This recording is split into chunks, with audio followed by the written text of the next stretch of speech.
Hello. Here we go.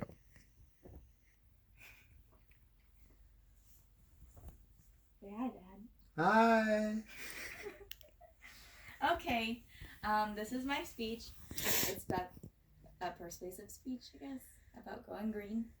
I'm gonna persuade you to go green.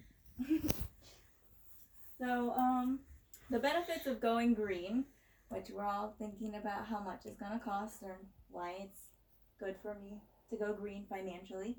Well, if you go green and like your house is eco-friendly, the value goes up, and if with having an eco-friendly house, the U.S. Department of Energy states that if buildings would use less energy every single year, we spend less money every year.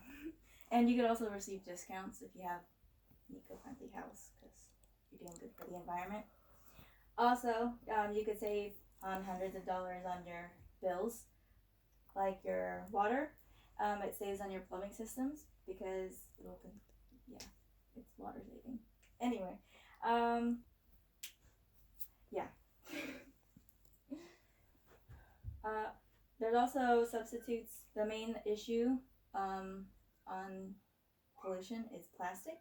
And so I was researching the substitutes of what we could use instead of plastic, since that's the biggest factor in the pollution of the environment, because it's being used all the time. All the time. Okay, so what I found was grape waste. This solid material that's left behind after you press it to extract juice and to make a wine. This guy actually found a way to convert it into something useful, and he made it into a synthetic leather that could replace vinyl imitation leather, and he can also turn it into clothing.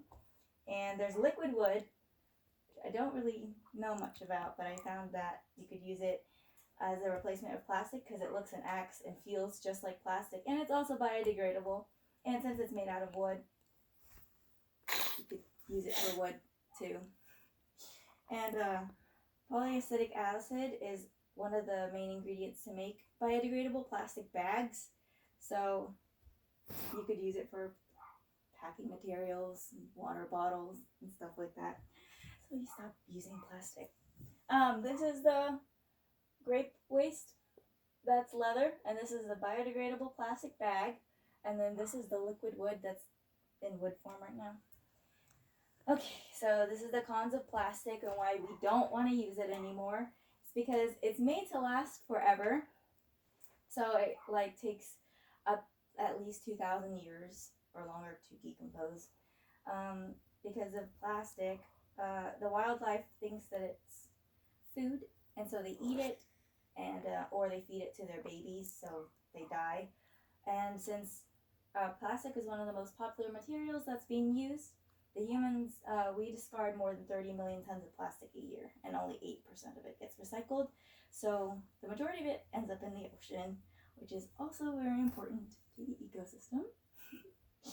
And it also costs billions to get rid of it, which is, I guess, one of the main reasons why we don't get rid of it, since it's used all the time. Wow, who would have thought?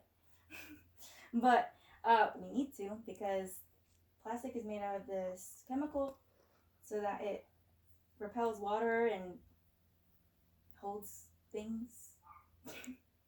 But the chemical that creates plastic, it leaks, and it drains the chemicals. When you get rid of it, it drains into like the water and spoils it. So if you drink it, it's not very good for you anymore. Okay, so this is a persuasive speech, so I have to show both sides. So I'm going to show the benefits of plastic.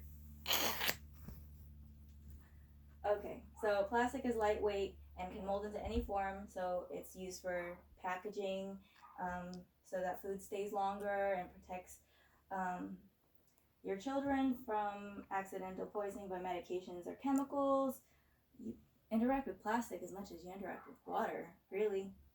You hold water bottle. So anyway, it's also used in your electronics, so it keeps your equipment cool and from overheating, and it allows household appliances cheaper and lightweight.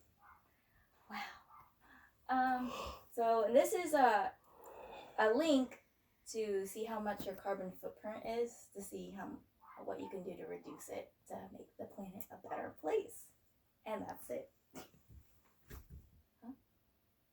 Are we done? Yeah.